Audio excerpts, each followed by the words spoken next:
These aren't your grandma's table lamps. These babies are like disco balls on steroids.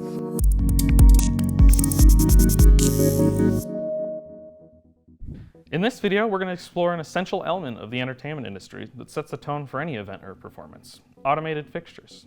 Automated moving head fixtures, or movers as they're commonly known, are a type of fixture that creates dynamic lighting effects that can transform any space. In this video, we'll be discussing the different types of moving head fixtures available, their specific functions and purposes, along with the best places to use them. We'll also discuss some of the possible drawbacks and limitations of each fixture.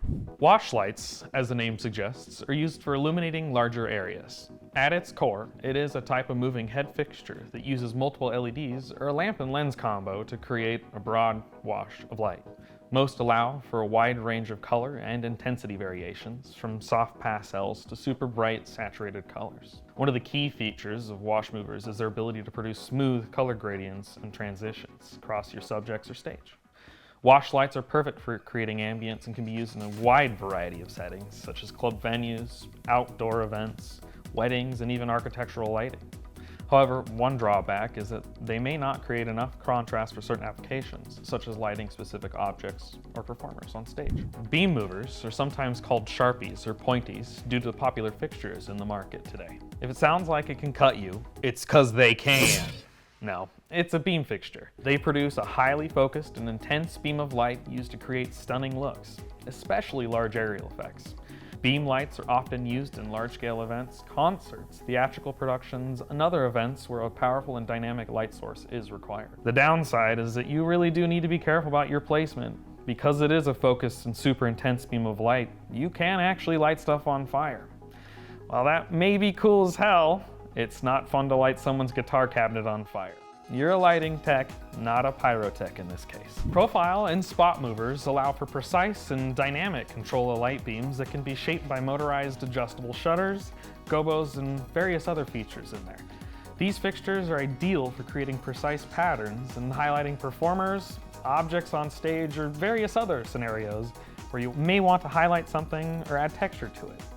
Because of this, they're commonly used in theaters, operas, and concerts.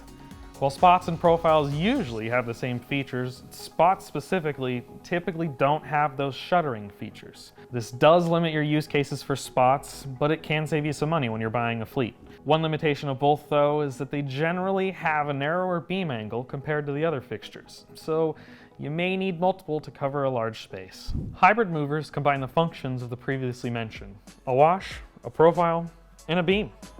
They're extremely versatile fixtures that can produce a variety of lighting effects.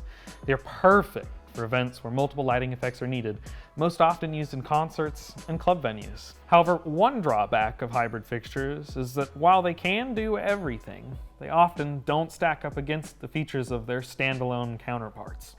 Maybe a jack of all trades, but definitely not a master of all. Effect movers are lighting fixtures that are designed to create specific visual effects. The razzle-dazzle on a stage, if you will. These fixtures are usually designed to be eye candy as opposed to actually lighting the stage or a subject.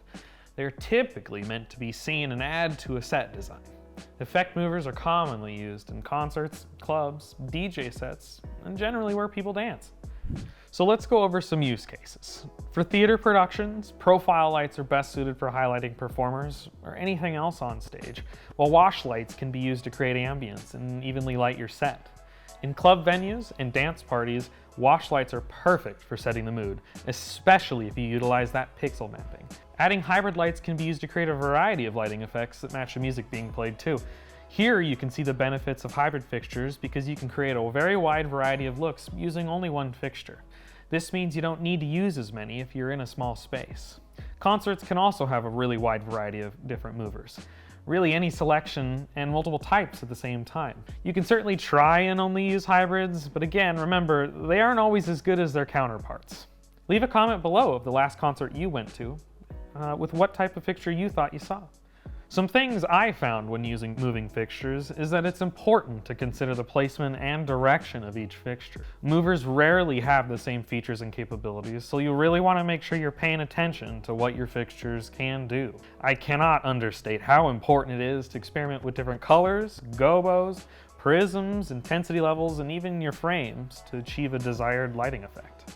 Even if you only play with the color and intensity of fixtures, you can still create unique and dynamic lighting to set your event apart from others. Another tip is to use haze in conjunction with these lights. It's the prettiest way to show off your lighting design with most movers. Obviously, this is an industry for creatives, so all these rules we've gone over can be broken to create the looks you feel best fit your application. Just remember to consider safety first. No lighting fires or blinding your subjects. If you're looking to invest in some new fixtures, let's go over a few things to pay attention to and some common features that you might find while shopping. Size and weight. The size of a mover can really affect its light output, features, and versatility. It can also change the logistics of transportation and how many you can put on your truss or mobile stage.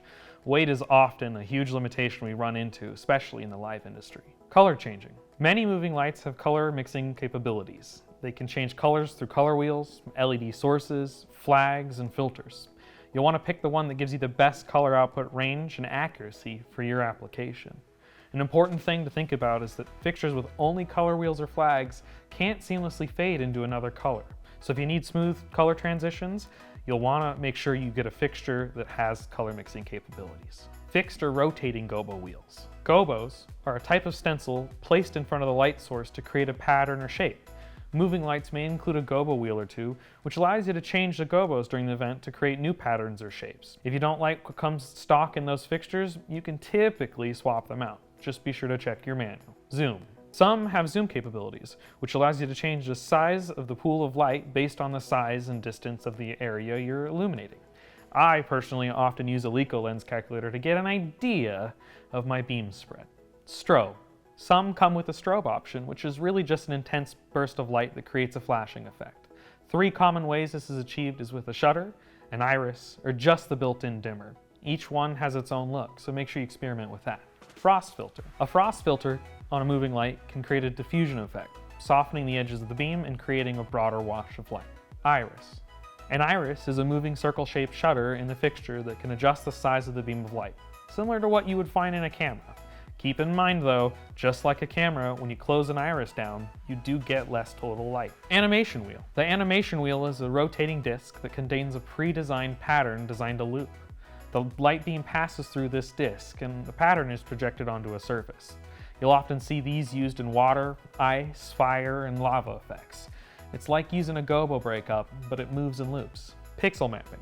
Pixel mapping allows you to control individual LEDs on the fixture. It's a popular feature for creating complex and dynamic visual patterns. This effect is generally only seen on wash and effect movers, but really it can be used on most fixtures. UV light. Some moving lights can emit ultraviolet light, which is really useful for creating black light effects or highlighting specific objects with fluorescent and glowing materials. Shutters. Movers can also include motorized shutters, which can produce precise and rapid changes in the shape of the beam of light, just like shutters in a Leica. Prisms. Some moving lights have the ability to split a single beam of light into multiple beams, providing a broader coverage area. Lots of fixtures will have multiple prisms that can be stacked on top of each other. This is a great way to take one beam and turn it into many. Wireless control. Some can be controlled wirelessly via Bluetooth or other wireless protocols, allowing for greater flexibility in placement and programming. A great example of this is the Chave Gig Bar. Automated programs. Some moving lights come pre-programmed with a series of lighting effects and scenes. This feature is useful for those who just want a plug-and-play solution. These are generally set by the factory, but sometimes they can be reprogrammed. Weather resistance or IP rating. IP-rated fixtures are very popular for outdoor events. They're designed to be used in harsh weather conditions. These fixtures are built with weather-resistant materials and sealed optics and bodies to protect against water, dust, and other elements from getting inside. They're also a great option for installations because of their ability to keep dust and other things out. This will reduce the amount of maintenance you have to do. One thing to keep in mind though is that IP fixtures are typically a lot heavier, so they can reduce how many you can hang from a rig, and that does depend on your rigging capacity. That's it for our video on the different types of moving head fixtures. Remember to consider the limitations of each fixture when choosing which ones to use for your event. With proper placement and lots of experimentation, you really can create some stunning lighting effects that will leave a lasting impression on your audiences. If you found this video helpful, don't forget to give it a thumbs up, leave a comment, subscribe, and hit that notification bell so you never miss out on our future content. Thanks! Bye!